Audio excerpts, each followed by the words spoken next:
Bom dia, pessoas bonitas e saudáveis, tudo bem? Hoje, aproveitando o tempo, maximizando o tempo, vou gravar aqui rumo ao consultório, ok? Qual é o tema escolhido no dia de hoje para falar com vocês aqui? Bom, vamos lá. Eu quero comentar a respeito dos pilares do emagrecimento. São alguns pilares importantíssimos para que você obtenha sucesso no seu processo de emagrecimento. Lembrando que não é uma coisa rápida e simples, não. É até fácil de fazer, mas ao mesmo tempo você tem que ter muita dedicação, tá? Alguns dos pilares do emagrecimento, fora da ordem aqui, tá?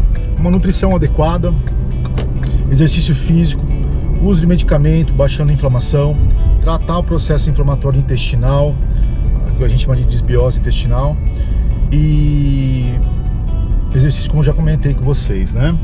Vamos lá. Muitas pessoas têm me perguntado: nossa, mas por que tanto isso de medicamento, tantos medicamentos para tratar a obesidade e obter o emagrecimento desejado? Bom, a gente tem que lembrar que o processo, a obesidade, uma doença inflamatória crônica, e ela é multifatorial.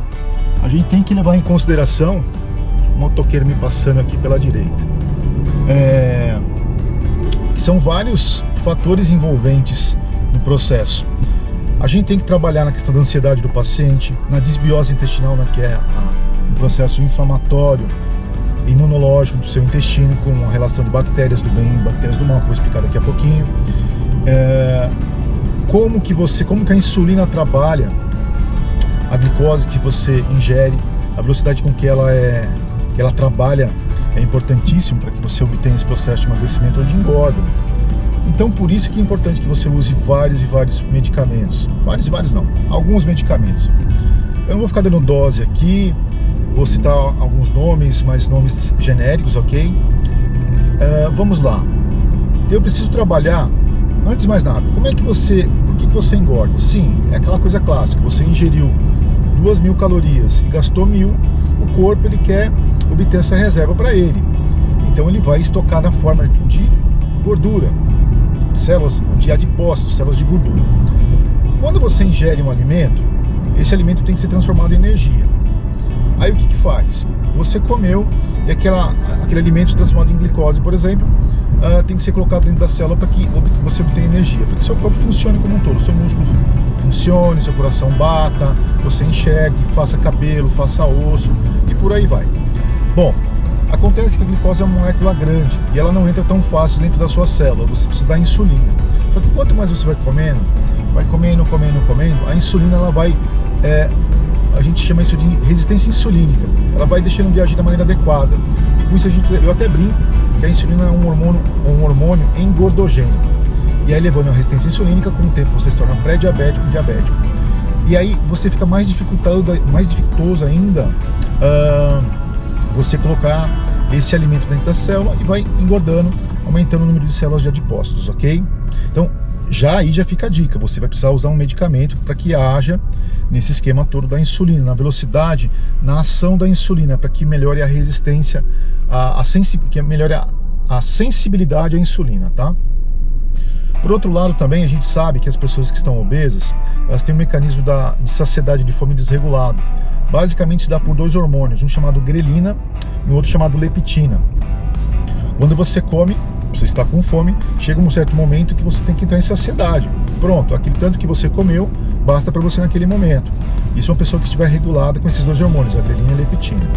Então, tem medicamentos que a gente pode utilizar para que eu diminua a ação da grelina, diminuindo a sua fome, e aumente a ação da leptina, aumentando a sua saciedade. Você vai comer menos e vai ficar com menos fome. Então você vai ingerir menos calorias. Olha como que o processo é inteligente. Então isso já é outro medicamento. Vamos lá também. Nós sabemos hoje em dia, através de inúmeros papers, estudos, que a microbiota intestinal do paciente obeso, ela é bem diferente daquele paciente que é mais magro. As cepas bacterianas, os tipos e as quantidades são totalmente diferentes. De maneira bem básica, é a relação entre dois tipos de bactérias, Firmicutes e Bacteroidetes. Essa relação, quando ela está desregulada, a pessoa é mais propensa a ser obesa. Então, por isso que muitas vezes eu tenho que entrar com probióticos. Mas quais probióticos? Isso fica em cargo do médico, ok? Eu regulando, então, ao mesmo tempo, eu trocando essas bactérias, vamos dizer assim, colocando bactérias do bem, você vai providenciar, então, otimizar o processo de emagrecimento. Muitas vezes eu tenho que trabalhar com medicamentos também para baixar a ansiedade desse paciente. Um paciente muito ansioso, uma compulsão alimentar extrema. Deixa eu passar para cá porque a polícia está querendo me passar aqui. Deixa eu entrar aqui. Bom, então eu tenho que trabalhar um mecanismo de saciedade e de fome, como eu já falei, mas também um mecanismo de ansiedade. Mais um medicamento que eu posso utilizar. Vou utilizar todos esses medicamentos? Não necessariamente. Eu tenho que avaliar caso a caso, paciente por paciente, saber a real necessidade e usar o arsenal necessário. Então a gente não tem que ter preconceito em usar 3 ou 4 medicamentos. Não. Se você precisa, é melhor que você se trate, você se cure, do que você ficar sofrendo. Lembrando que a obesidade, doença crônica inflamatória, que traz várias e várias consequências. Doenças cardiovasculares, diabetes, a autoestima, dificuldade de mobilidade, problemas das articulações.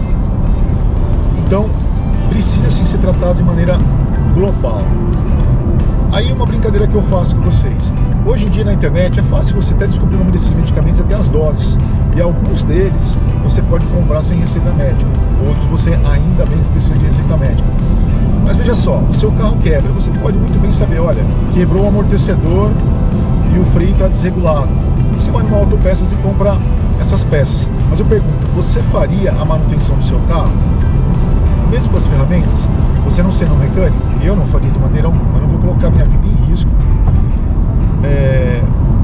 para tentar economizar o valor de uma manutenção com um mecânico, a mão de obra dele. Então, por isso, não economize numa consulta médica, gente, pelo amor de Deus. Procure um médico que está treinado, que vê isso todo dia, sabe tratar as reações adversas que podem acontecer, sim. Então, procure um médico que foque nesse processo de emagrecimento, saiba trabalhar com esses medicamentos. Ele vai lhe prescrever, vai lhe acompanhar, vai pedir exames laboratoriais para que você obtenha sucesso. Lembrando que não é apenas medicamento, uma nutrição adequada, exercício físico, tratar processo inflamatório com exercício com exames laboratoriais. De repente você vai numa consulta, nós pedimos uma bateria de exames, daqui grandes até, e você de repente tem vários marcadores inflamatórios alterados. Pronto. Como que se trata isso? Talvez usando outros medicamentos, orientando dieta, praticando exercício físico. Você está com baixas de vitaminas. Qual a dose da vitamina tal que você tem que usar? Gente, isso é um médico que vai prescrever e vai te orientar. Então procure seu médico, ele vai sim te orientar, ok? Uma dica rápida de hoje, fica aqui para vocês essa dica. E vamos postando mais vídeos para vocês. Pessoas bonitas e saudáveis. Opa, eu errando aqui o português. É que tem que prestar atenção aqui no trânsito, não tem jeito. Pessoas bonitas e saudáveis. Até uma próxima. Tchau, tchau para vocês. Muito obrigado, viu? Tchau.